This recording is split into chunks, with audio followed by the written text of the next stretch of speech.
આપ સૌને મારા જય શ્રી કૃષ્ણ ભક્તિ રાસમાં આપ સૌનું સ્વાગત છે. મિત્રો, આજે આપણે અપરા એકાદશીની કથા વાર્તા સાંભળીશું.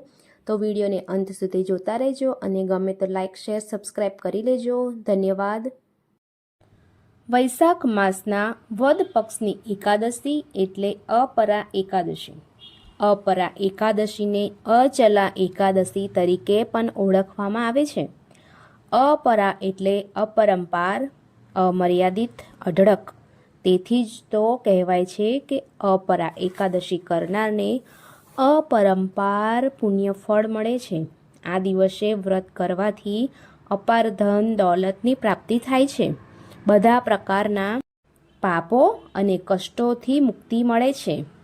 ભગવાન શ્રી વિષ્ણુને 11ની તિથિ પરમ પ્રિય છે.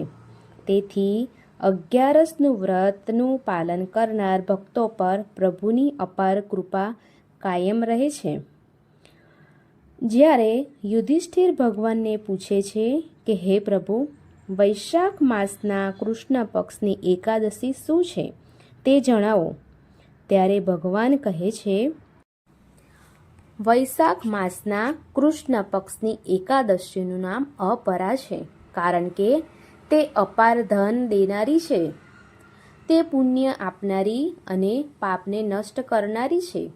જે મનુષ્ય આ એકાદશીનું વ્રત કરે છે તેની આ લોકમાં પ્રસિદ્ધિ થાય છે. અપરા એકાદશીના વ્રતના પ્રભાવથી બ્રહ્મહત્યા, ભૂત યોની, બીજાની નિંદા આદિના પાપ નષ્ટ થાય છે. આ વ્રતથી પર સ્ત્રીની સાથે ભોગ કરનાર પાપ નષ્ટ થાય છે. ખોટી સાક્ષી, અસત્ય ભાષણ, ખોટું વેદનું વાંચન, ખોટું શાસ્ત્ર બનાવવું, ખોટા જ્યોતિષ, ખોટા વૈદ આદિ બધાના પાપ અપરા એકાદશીના વ્રતથી નષ્ટ થાય છે. જો ક્ષત્રિય યુદ્ધ ક્ષેત્રથી ભાગી જાય તો તેઓ નરકમાં જાય છે, પરંતુ અપરા એકાદશીના વ્રતથી તેમને સ્વર્ગની પ્રાપ્તિ થાય છે. જે શિષ્ય ગુરુ પાસેથી વિદ્યા ગ્રહણ કર્યા પછી તેમની નિંદા કરે છે તે અવશ્ય નરકમાં જાય છે, પણ જો તે અપરા એકાદશીનું વ્રત કરે તો સ્વર્ગ પ્રાપ્ત થાય છે. જે ફળ 3 પશુકરોમાં સ્નાન કરવાથી અથવા કારતક માસમાં ગંગા સ્નાન કરવાથી અથવા પિંડ દાન કરવાથી મળે છે તે ફળ અપરા એકાદશીનું વ્રત કરવાથી મળે છે. અપરા એકાદશીનું વ્રત પાપરૂપી અંધકારના નાશ માટે સૂર્ય સમાન છે. તેથી મનુષ્યએ અપરા એકાદશીનું વ્રત અવશ્ય કરવું જોઈએ. આ વ્રત બધા વ્રતોમાં શ્રેષ્ઠ છે. અપરા એકાદશીનો દિવસ ભક્તિપૂર્વક રહેવાથી વિષ્ણુ ભગવાનની કૃપા પ્રાપ્ત થાય છે. પ્રાચીન સમયમાં ચંદ્રવંશમાં મહિધ્વજ નામના એક અત્યંત ધર્મિષ્ઠ, દયાળુ અને પ્રજાવાત્સલ્ય રાજા રાજ્ય કરતા હતા. તેઓ સત્યવાદી, વિનમ્ર અને ભગવાન વિષ્ણુના પરમ ભક્ત હતા. તેમના રાજ્યમાં સર્વત્ર સુખ શાંતિ હતી. પ્રજા રાજાને પિતા સમાન માનતી હતી, પરંતુ રાજાનો નાનો ભાઈ વજ્રધ્વજ સંપૂર્ણ વિપરીત સ્વભાવનો હતો. તે ક્રૂર, અહંકારી અને ઈર્ષાળુ હતો. પ્રજા મહિધ્વજને વધારે પ્રેમ કરતી હોવાથી વજ્રધ્વજના મનમાં ધીમે ધીમે દ્વેષ વધતો ગયો. દિવસ રાત તે એક જ વિચાર કરતો કે કેવી રીતે પોતાના ભાઈને દૂર કરીને રાજગાદી મેળવવી. સમય જતાં તેની ઈર્ષા એટલી વધી ગઈ કે તેણે ભયંકર પાપ કરવાનો નિર્ણય લીધો. એક રાત્રે મહિધ્વજ રાજા ભગવાન વિષ્ણુનું સ્મરણ કરીને મહેલમાં આરામ કરી રહ્યા હતા. ત્યારે વજ્રધ્વજ ગુપ્ત રીતે તેમના કક્ષમાં પ્રવેશ્યો. ઈર્ષા અને લોભથી અંધ બનેલા વજ્રધ્વજે પોતાના જ ભાઈની નિર્દયાથી હત્યા કરી નાખી. હત્યા પછી તેણે રાજાના શરીરને જંગલમાં લઈ જઈ એક મોટા પીપળાના વૃક્ષ નીચે દાટી દીધું, જેથી કોઈને ખબર ન પડે.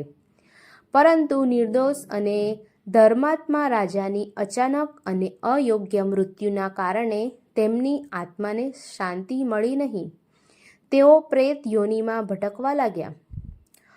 મહિધ્વજની આત્મા અત્યંત દુઃખી અને ક્રોધિત બની ગઈ. રાત્રિના સમયે જંગલમાંથી ભયાનક અવાજો આવવા લાગ્યા. મુસાફરો ડરવા લાગ્યા. લોકો કહેતા કે પીપળાના વૃક્ષ પાસે કોઈ પ્રેત ભટકે છે. કોઈ પણ વ્યક્તિ એ રસ્તેથી પસાર થવા તૈયાર ન હતી. આખો વિસ્તાર ભય અને અશાંતિથી ભરાઈ ગયો. એક દિવસ એક મહાન તપસ્વી ઋષિ તે જંગલમાંથી પસાર થઈ રહ્યા હતા. તેઓ દિવ્ય જ્ઞાન ધરાવતા હતા. જેમ જ તેઓ પીપળાના વૃક્ષ પાસે પહોંચ્યા તેમ તેમને પ્રેત આત્માનો અનુભવ થયો.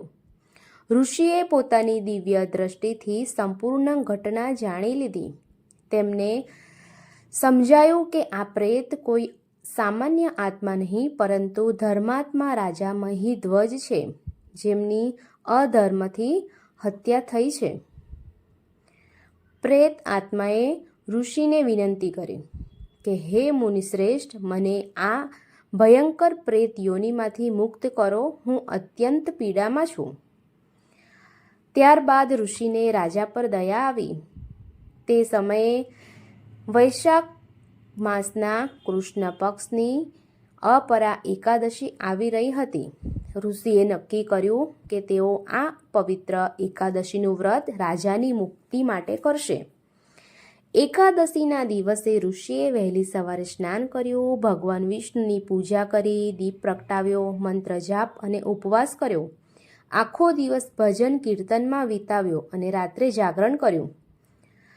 દ્વાદશીના દિવસે તેમને બ્રાહ્મણોને દાન આપ્યું અને વ્રતનું સમગ્ર પુણ્ય મહિધ્વજની આત્માને અર્પણ કર્યું. અપરા એકાદશીના અદ્ભુત પ્રભાવથી તરત જ ચમત્કાર થયો. પ્રેત યોનિમાં ભટકતા મહિધ્વજનું ભયાનક રૂપ દૂર થઈ ગયું. તેમને દિવ્ય અને તેજસ્વી શરીર પ્રાપ્ત થયું. આકાશમાંથી સુંદર વિમાન આવ્યું અને દેવદૂતોએ રાજાને વૈકુંઠ ધામ લઈ ગયા. જતા પહેલા રાજાએ ઋષિને પ્રણામ કરીને કહ્યું, હે મહાત્મા, અપરા એકાદશીના વ્રતના પ્રભાવથી આજે મને મુક્તિ મળી. આપનો હું સદાય ઋણી રહીશ. આ રીતે અપરા એકાદશીનું મહાત્મ્ય સમગ્ર વિશ્વમાં પ્રસિદ્ધ થયું. તો મિત્રો, આ હતી અપરા એકાદશીની કથા. શાસ્ત્રોમાં કહેવામાં આવ્યું છે કે આ વ્રત હજારો યજ્ઞ અને તીર્થ સ્નાન જેટલું પુણ્ય ફળ આપે છે. મોટા મોટા પાપોનો નાશ કરે છે, પિતૃદોષ અને અશાંતિ દૂર કરે છે, ભગવાન વિષ્ણુની વિશેષ કૃપા પ્રાપ્ત થાય છે અને અંતે મૃત્યુ પછી મોક્ષની પ્રાપ્તિ થાય છે. મિત્રો, જો તમે એકાદશીનું વ્રત કર્યું હોય કે કરવાના હોય તો તે દિવસે દાન કરવાનું ભૂલશો નહીં અને સાંજે પીપળાના વૃક્ષ નીચે દીવો કરવાનું ભૂલશો નહીં. પીપળાના વૃક્ષ નીચે દીવો કરવાથી આપણા પિતૃઓની આત્માને શાંતિ મળે છે, આપણા પિતૃઓ ખુશ થાય છે. તેથી આ દિવસે પીપળાના વૃક્ષ નીચે દાન કરવાનું ખૂબ જ મહત્વ છે. મિત્રો, જો તમને આ વિડીયો ગમ્યો હોય તો લાઈક કરો, શેર કરો અને ચેનલને સબસ્ક્રાઈબ કરવાનું ન ભૂલશો. જય માતાજી, જય શ્રી રામ.